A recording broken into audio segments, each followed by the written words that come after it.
State Bank of India company shares immediate గా ఒక్కటైనా సరే మీ డిమాట్ అకౌంట్ లో పర్చేస్ చేసి పెట్టుకోండి. ఎందుకంటే జూలై సెకండ్ వీక్ న ఎస్బీఐ మ్యూచువల్ ఫండ్స్ కంపెనీ వాళ్ళు ఐపీఓ పెట్టి స్టాక్ మార్కెట్ లోకి enter అవబోతున్నారు.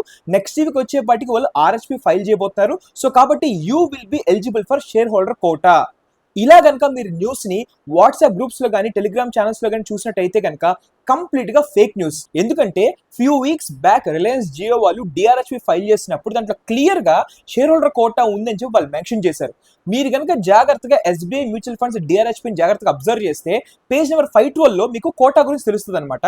50% quota is allocated for QIBs, 35% quota is allocated for retailers, 15% quota is allocated for NIIs. ఎక్కడా కూడా షేర్ హోల్డర్ కోటా ఉందని చెప్పేసి వాళ్ళు మెన్షన్ చేయలేదు.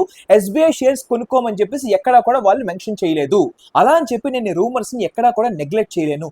మీకు గనక నిజంగా ఎస్బీఐ మ్యూచువల్ ఫండ్స్ ఐపీఓ మీద బాగా ఇంట్రెస్ట్ ఉంటే కనుక ఇమీడియట్ గా ఒక ఎస్బీఐ షేర్ కొనేసి మీ డిమాట్ అకౌంట్ లో పెట్టుకోండి. ఎందుకంటే వాళ్ళు ఆర్ఎస్పీ ఫైల్ చేసిన తర్వాత ఏమైనా సరే స్లైట్ మోడిఫికేషన్స్ చేశాడనుకో related to share holder quota and all, అది మనకి బెనిఫిట్ అవుద్ది. ఫర్ ఎగ్జాంపుల్ వాడు డిఆర్హెచ్పీలో ఎలా ఉంది అలానే ఉందనుకో, షేర్ హోల్డర్ కోటా గురించి ఎక్కడ కూడా వాడు చెప్పలేదు అనుకో, కావాలంటే అప్పుడు ఇమీడియట్ గా మన షేర్ ని మనం అమ్మేసుకోవచ్చు. ఏమంటారు? ఎందుకంటే 11,000 to 12,000 crores చాలా పెద్ద ఐపీఓ కాబట్టి నేను రిస్క్ తీసుకోదలుచుకోవట్లేదు.